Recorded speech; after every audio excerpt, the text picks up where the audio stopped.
you do anything now differently when you're teaching than when, like, we came up through the ranks? Yeah, I mean, you know, when I was teaching you guys, but also just always, you know, I always just think, okay, you know, why am I doing this thing? Is there some benefit to it, or could it possibly be detrimental to people's development, or is it innocuous and simply a tradition that I just keep around for the sake of tradition, you know? And so I don't think there are things that are vastly different, except, you know, I think especially coming out to Utah is, you know, a lot of this has to do with just how I grew up and was raised by people, but, you know, I try not to tease people as much. I try not to make little jokes because I realize that those things, especially when they pile up, they're not funny anymore. They can be really harmful. They get into people's brains and do damage. You know, I didn't realize that until, you know, I have enough age and distance from people doing that to me to realize that those things can pile up and affect how you see yourself. So I don't do that as much, and I'm a little bit more, just more aware of the emotional and psychological effects that my words can have. Hey, and then yeah, so I think for the most part, most of my training is similar, but I'm always, of course, probably things have changed, but it would be hard for me to even recognize the changes as much because they happen so gradually, you know. So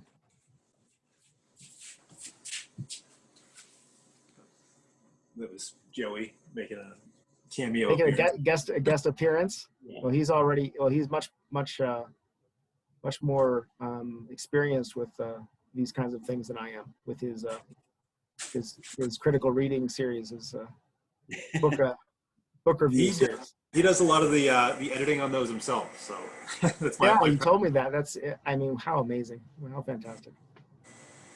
It's not, I didn't really teach him much. I showed him like the basic controls, and he went and just dove in.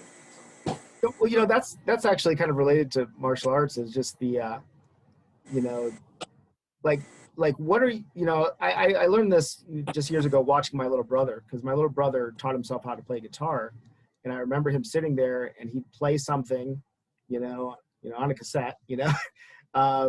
You know, he'd push play, it'd play for like 3 seconds and he'd stop it, and then he'd try to play it and he'd rewind it, and, you know, and this ability to play and just continue doing that. I certainly can't do it with a musical instrument, you know, but that's how you learn. Like if you really will just continue to play with it, you know, that kind of childhood innocence and approach to things. That's when you know if maybe you're going to be a person who, I have a goal to get a black belt, or if you're just a person who says, yeah, I do martial arts. It's just always, even when I take time off, it's still part of my life. It's never really going away because I'm always going to do something with it, you know. Yeah. It was, I don't know when that transition happened, but I know it did at some point in my life, where like I was pretty driven as a Q, an early black belt, to like, I want to be up on the wall. I want my picture up there. I want to be one of the names that's mentioned. And then over the years, other stuff happens, but martial arts is still there, and it's still kind of a guiding influence in life. So along those same lines. I think for me, a lot of that had to do with the community that was involved with it. And Jose, I think you did a great job, like transcending it just to, this is a karate class, to we actually have a community here. Like we're all in it together, kind of, we're all learning. That was probably one of the most influential parts for me, is just kind of finding my people. Yeah, we had a really good dojo there. Yeah, I think just, I mean, there's a specialness to doing anything with people that's hard. And the people that do that thing with you are special in your mind in some ways. They have a special place in your heart. And you have a special relationship that isn't the same relationship that you have with people that you like to go out to dinner with. There's a different thing that's maybe unspoken, that a bond that you have through those things. Yeah. And I'm glad that we had a good dojo that didn't, as far as I could see, didn't devolve into cliques, which I was aware of happening at some dojos. There were the cool kids, and then there were the not cool kids. Well, I think we were all the cool kids, right? All the cool kids, that's right. We were the cool kids went to this dojo. But I don't think you can really talk about that without at least mentioning Joyce. Yeah. Yeah. Well, I talk about Joyce quite a bit. I'm teach my classes, but then I'm teaching English secondary ed teachers, or pre-service teachers, and so she comes up a lot in those discussions. And what a wonderful person. I mean, I was teaching her karate, but of course I learned much more from her through her mentorship and her ability to do that in a very subtle and sensitive way. And so I try to remember that as it's hard because, there are things that we as just human beings, we need to stand up against and just simply say no. And sometimes be very confrontational about it. Like, you have to defend people. You have to protect things. But the thing I'm kind of grappling with at this time is just realizing that when sometimes some people are innocuous, but they're wrong. and you can see that, but you have to try to influence them in very subtle and sensitive ways without being confrontational, and allow them to follow their own path to a better position and better thinking. And so, you have people who stormed the Capitol recently. Yeah, you got to stop them. They're violent. They're dangerous. Not everybody, but a lot of the people who actually got into the Capitol, and people died, right? So there are certain things, like when you hold that ideological perspective, you just have to say, no, you're wrong, right? You have to stand up against it. But then there are also people who would consider themselves members of that same kind of thinking, who you're just like, well, just let them come to a better thinking, and maybe you you nudge them a little bit in the right way. So the one story I tell sometimes about that is, Joyce coming to class early, and I was teaching the kids, and I said something like, don't hit it like a girl, holding a target for a student, and so Joyce, in her ways, she doesn't confront me on it, right? But afterwards she says, isn't it funny how things that are positive we say in a masculine fashion, and things that are negative we say in a feminine fashion? And that's all she said. And then she just walked off and got dressed. And that's it. But that kind of influence, and the community influence, of course, like you're saying, Mike. I mean, she was, we'd go out to eat after class and talk. We developed that tournament where we had the food afterwards. That was all Joyce's doing, of course. We were doing the seminars in a similar fashion, where we said, let's train together, and then let's also socialize together.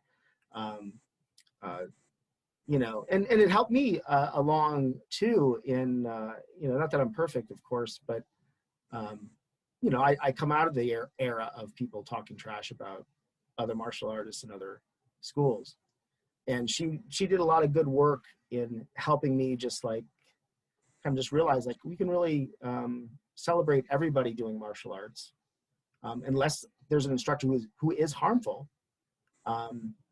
It's okay if they do martial arts differently than I do and they have different beliefs. Of course it is, right? It wouldn't be any good if everybody did things like I did. The variety is what helps to create create the richness of the martial arts. So good person, important person. So, digging a little into the variety, you studied different things, even when we were purely when I was purely studying Goshin, we'd do seminars on Aikido or Aikijitsu or Jujitsu, whatever it might be, judo classes. I think that's hugely beneficial to see different perspectives and do things and stretch the brain a little bit, especially when it's subtle differences between techniques. Because you really have to focus on then overcoming muscle memory and taking command, making definitive movements that you control, not just your body doing it. How have you seen the cross-training aspects play into how you do karate? Physically, philosophy, like your philosophy of martial arts, is that developed from studying other stuff? I think, studying other things, maybe one of its main benefits is just better recognizing the core principles of martial arts.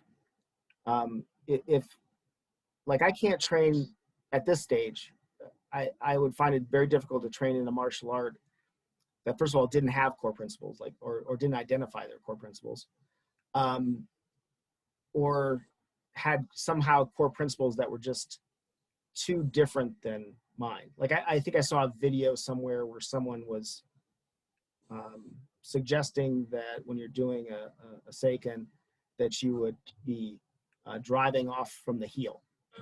I would have to engage with that person more to understand what they were saying, but I would find that difficult for me, and I'm not sure if I would train that, or if somebody said that somehow the hips and the center of balance isn't valuable, I couldn't do anything with that, So if I go to a judo class, of course, your center of balance is primary. Unbalancing your opponent is primary. That's primary in our karate as well, right? If I do jujitsu and you're on the ground, it's the same thing. And so it's techniques are great. It's great to know 1,000 techniques, but really you just need to know the principle behind the technique. If you have to choose between, I would say maybe attributes and principles and techniques, you always choose the principles and the attributes, it's kind of like this. It's like, timing is more valuable than speed, right? And a proper seiken is faster because it's more efficient. But if you are a horrible puncher, if you're Tank Abbott, and you remember him, right? If you're Tank Abbott, but you know when to throw that punch and where to throw it, doesn't make a difference how sloppy your punch is, right? You knock the person right out. So you'd like to have both, good technique and the good principles and sense and attributes behind it. But if you only choose one, it's, I guess the irony is that we develop those attributes and things through practicing technique. But we have to just remember that that's what we're really developing. We're doing this drill back and forth with a partner, right? We're not just practicing, block, punch, kick. We're also practicing distancing, right? We are practicing that timing and that fluidity of motion and how the techniques go together. The techniques themselves are a little less important in a sense, because you can replace that seiken with a spear and thrust or, anything that goes in that general direction. But it's just that it's the principles that you're really developing. So you have this like sort of rigid structure initially in your training so that you can break that structure while maintaining the feel, the sense, the essence of the technique. Yeah. Because you can do anything once you have the principles. You can do anything you want, and you can invent things that are necessary at the time.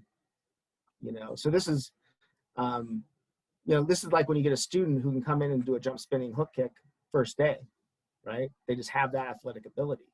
But what they don't have is when to do that jump spinning hook kick, where to be standing, how to recover after landing from the jump spinning hook kick, and maintain. They don't have that, but they can do the technique. And then like with jujitsu is interesting because it is so, especially with the gi, it is very much more chess oriented. There are specific person grabs you here, then you grab them there. Like when they do this, you do this. Like you can really break that down into that kind of a systematic kind of thing. But if you think you're going to learn every possibility, that's not really possible, right? Not in a lifetime. But what you can learn are those just core principles, right? Like, so you can remember some things like, you know, as a general rule, I don't let both of my shoulders hit the mat, right? You know, so you just then, even though you don't know what the person's doing, you know a certain principle that you're just like, and it'll often protect you, even though you have no idea what the person's trying to do to you. You know, yeah. So the answer to when is the right time to do jump spinning crescent kick isn't all the time. every situation. Every situation. Well, and that goes against the the other people who say, you should never, don't even bother practicing head kicks, don't even bother practicing jump kicks. They're not practical in the street. I was like, well, I'd like to have the option. I'd like to have the option to do it. Yeah. Yeah.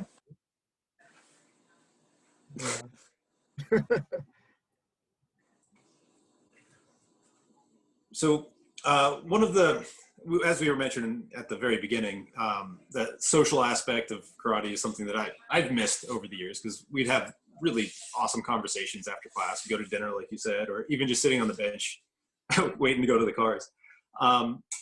And like telling stories, just that socialization. If you had to pick, I don't know, your top few favorite karate stories, there's so many, right? Like in 20, 30 years of karate training, there's a lot of stories that develop, but some of your favorites, what comes to mind right away? Oh, favorites. I'm not sure if I mean, I guess, I mean, stories, I guess I like the stories because it's how I learn something. So I remember the story and it reminds me of what I learned from it. And of course, you reinterpret stories and memories over time. Yeah, I mean, the idea of talking after class, I mean, that kind of just started just, it might have been Pat DeVore, but we were at, out at Union City at Capella's, and we were done with class, and Capella always does this thing where he's done with class and he just says, all right, well, that's it. And then we all just stand there. I think it was Pat DeVore says, never get dressed until Capella gets dressed. And so we all just stand there because now's the second class. Now's the class after the class, and that would often last for an hour or more, this class after the class. One time Bill Annis came out with me to Capella's class, and Capella says, all right, all done. And Bill goes and changes. And then he comes out and I'm just like, you're not supposed to change. Don't ever change, because now we're into the next class. Yeah. Yeah. Well, one story that was popping in my head that I learned from, but it's not a pleasant story. It's actually the story. It's a story though that I guess teaches me something. That's why I remember it. It's not pleasant. I won't mention the people involved. There's some black belts from another school. They were training with me, and you weren't there for this, Joe, but your dad was. And I don't know if Mike was even with us at that time, or he might have been. So Mike, you could have been there possibly. But anyway, so I'm sparring with this black belt, and we're not using any gear, right? And he catches one of my kicks, and so this is a technique I learned from Joaquin. Joaquin just said, this is ironic because it happened that, the jump spin sidekick version happened in UFC recently. So, but Joaquin always said, yeah, if somebody grabs your leg, just jump up and kick them with the other leg. And I never really done it, but somehow this occurs to me at this time. And in my mind, I think, well, I'm going to use the top of my foot and just kind of catch him right on the cheek. Like it won't be, it'll hit him, but it won't hurt him at all, But bad calculation on my part, because I do it, and first of all, I didn't recognize exactly how much speed momentum would occur from this flipping motion, And also the fact that I think when, you know, I reflect on it, I think when I do the jump, the giving way of my weight probably lurched his body forward some. So now, instead of touching him on the cheek, I hit him flush, right in the temple, and you know, he just drops to his knees. I mean, he didn't go out completely, but it's one of the things that haunts haunts me, because it sounded like if you took a baseball bat and hit a watermelon, just smashed it, right? Yeah. And I could feel the concussive force of you know, against this person's skull and that you know, the kind of like that shin and top arch of my foot. And you know, I still feel so horrible about it to this day. And so I do remember that always, because it's so easy to hurt somebody in training. And sometimes maybe I err on the side of safety more than I need to nowadays. But I just try to remember that it's just, we're practicing, you know, there's no reason to take any risks with that other person's health and well-being. You know, there's just not. I mean, you know, it can reverse, you know, I mean, obviously if you're going against somebody who's much better than you, then you can maybe take more risks to do things, so they're probably better able to protect themselves. But anyway, that's a story where I'm just like, never let your ego get involved, you know, like thinking that you have to prove something to somebody or somebody who's watching.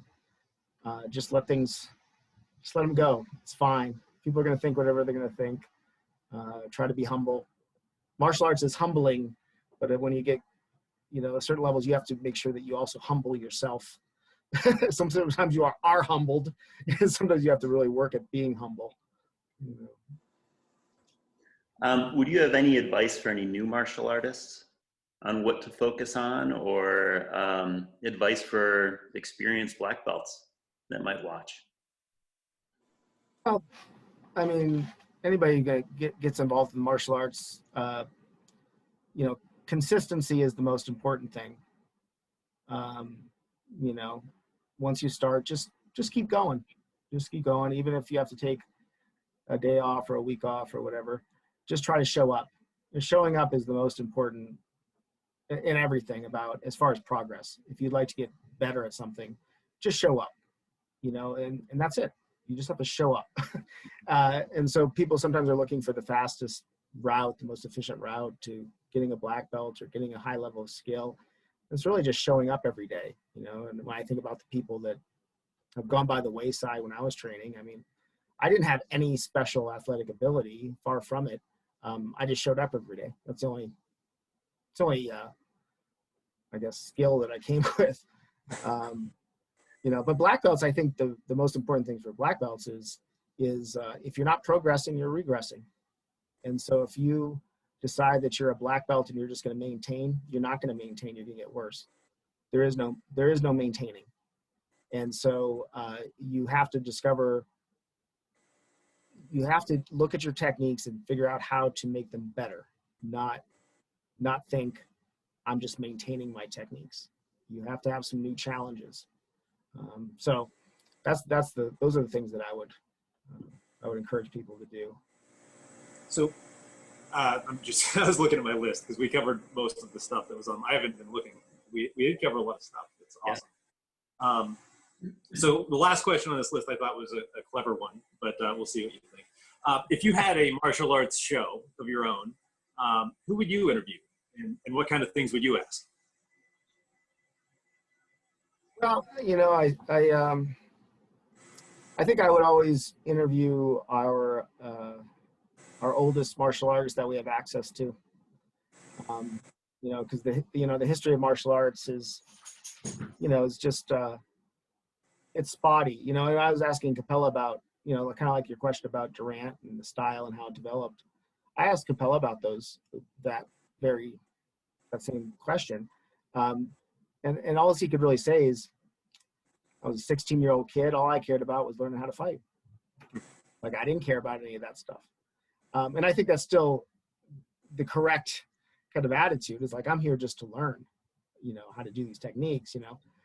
So if I were to do a project, it would be about collecting that martial arts history to kind of better understand where we've been, how it's grown, where we might be going next. So, you know, so if you get a chance, you know, I would contact Mr. Capella, see if he's willing to talk.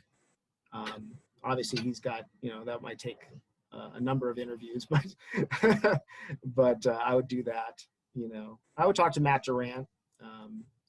You know, I don't know what kinds of, I mean, again, you know, you don't think of these things necessarily at the time, but you know, when I was, when he had his dojo down on 26th Street years ago, you know, I'd go over there and I'd go to his house, and he was very nice, and he's very open about a lot of things. And so I've seen all sorts of pictures and videos of Grandmaster Durant and all these cool things, you know. That stuff gets lost, you know, and the stories behind them get lost. You know, I mean, you know, for all the kind of controversy about Grandmaster Durant, I've seen other, you know, fake martial artists. I've seen people who have created their own systems, and it's easy to see that they don't have skill. You know, like the guy that's like the human stun gun who does the George Dillman knock people out with his key kind of thing. You know what I mean? Like you see it right on there, but also in that one video where he's in, you see him throwing kicks and he's just like, he's terrible. He's not very good. The videos I've seen of Durant, I mean, there's this video of him doing these techniques on Bob Bohack at some tournament. You know, he's demonstrating somewhere, you know, and he's older, you know, and he's just doing techniques from Seiza. And I don't know, I have to see the tape again, but I never could figure out how he's doing this move, but he was doing something with Bohack, and somehow he somehow ducks or rolls underneath him somehow and ends up behind him and snatches him down. I don't know, it's some sort of technique that I couldn't figure out, like, how did he maneuver himself in that way, you know? Or like Pat DeVore said, Pat said that Durant had a move where he would like basically 7-3 behind you, and he'd grab you by both shoulders and jump up and do 2 knees to your kidneys.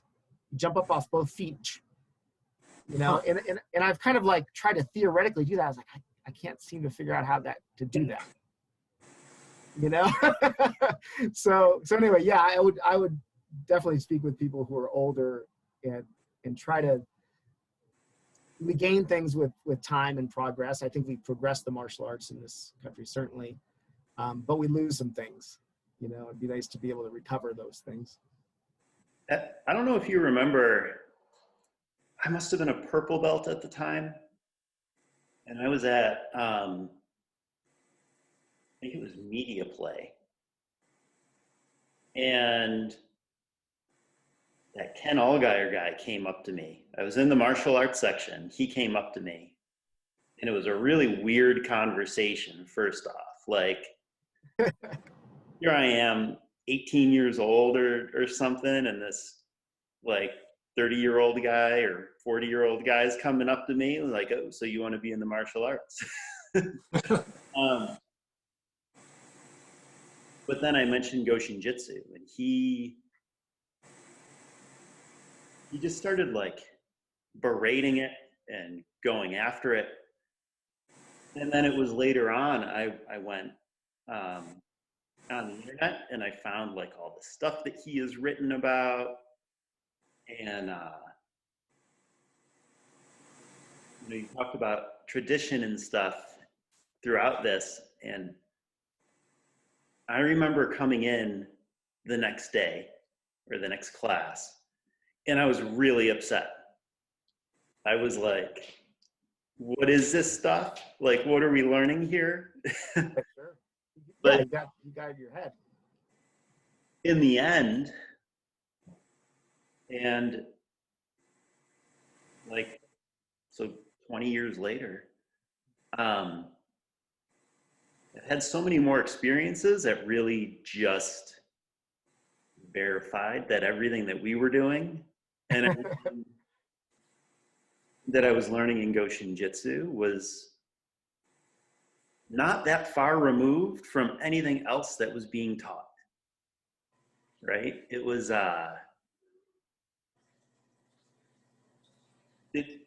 it almost became motivating to me to like search out more information and to kind of like start the school when I was in Vermont and spread Goshin Jitsu. So I don't know. It's interesting the way that all.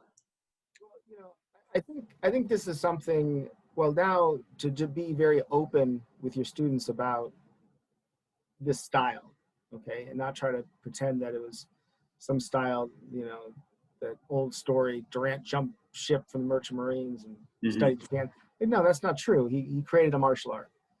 And just to own that and just put it right out there at the front, I think that's helpful. I think, when I was a kid, when I was like 18, I recognized that because I was reading martial arts books and I just started to say, hold on a second, this isn't derived from Funakoshi, right? So then, I just kind of had to grapple with that over the years. The Ken Allgaier situation, in some ways it was beneficial. He was doing this to all the schools. And so he sent me a big, I wish I still had it. He sent me a big packet of stuff, basically kind of like debunking this one myth about Durant. By the way, Capella never told me that story. I think Joaquin knew that story, and I think he may have told it to me once. But like people didn't really believe that story. It was promoted in some ways, but it wasn't on, it was just a story that was passed around a little bit here and there. But anyway, so he sends me a big packet of things, and so then he calls me on the phone. I don't think I've ever met the guy. If I have, I didn't know that's who it was. So he calls me on the phone at the dojo, and he says, he starts kind of maybe like talking to me like he was talking to you maybe. And so then I finally realized what he's getting at, that he's, he's got some sort of grudge. And so I said, listen, what's the end game here? Do you want me to shut down my dojo and come learn karate from you? Like, I'm just trying to figure out what your end game is. And he just didn't have an answer for me. I was like, I don't know what you want from me, And then as the story goes, so when this very first started, I don't know if I probably told you guys this, but he was doing all this stuff online, and he does it under whatever his online name was. And then Jim, I don't know how much of this, I don't think Jim Locke would be mad, but Jim Locke finds out because he has somebody who's really good with computers. He's able to go underneath and figure out who the person really is. And so he finds out who the person really is. And I don't think they did anything necessarily, but they found out who it was. And so then it became known it was him. And then some people said that, he had a really bad experience in Goshin Jutsu Karate, like got maybe beat up and maybe and maybe legitimately has a good beef, but that's really with a specific individual, and whatever his impressions were. And again, I'm not going to, people do bad behaviors. They do bad behaviors, whether or not they're from my style or not. I mean, certainly call them out, and his decision was to kind of go back to what he could trace up the line to like Funakoshi or somebody, which is, that's fine. But then he decided to do all this bashing. Maybe he was upset. Obviously, he must have carried it around probably for a while, and then I think it got back to like Pat DeVore, and so Pat goes. I don't think Pat on that mind, but Pat goes to his house because Pat does those things. He doesn't hesitate as far as like he'll just go, and say, hey, what's going on? Like, he's not threatening, of course. He just, so he goes to the guy's house and he knocks on his door, and he doesn't answer the door. He's not home, and so he goes around the back to his back door and knocks or something, and so he leaves his business card, but it's not his business card, it's Scott's business card for his dojo, and he leaves it on the step, and then he goes, he just goes home, and then Scott gets a message on his answering machine. You guys better stop threatening me. I'm going to call the police. And but he didn't threaten him. He just left a business card. He's like, I just wanted to talk to, he asked Pat. I just wanted to talk to him and ask him what was going on. And then that stuff bothers me. I get really, I have just a weakness for internet trolls and things like this. It's one of the reasons I don't do much posting on social media and why I don't, do YouTube videos and stuff, because I don't know, it just emotionally affects me. I get, upset or angry or I just don't like it. I'd rather engage in a conversation with somebody than hear somebody just trying to bash me in a comment. But sometimes I've seen some of these posts where these old posts where Ken Oligayer was doing his bashing of Goshin Jutsu Karate and everything, and some of these karate message boards. And one nice thing is I've seen some other karate cut like actually engage with them a little bit, and they'll say, and I think people just say like, what is this beef that you have against them? There are a lot of American-made systems of martial arts, and they seem like they're just doing martial arts. Like, why are you so invested in trying to put them down? Right. I've seen those too, where they're just like, so what? He made up a story. Yeah, right. Martial arts. Yeah.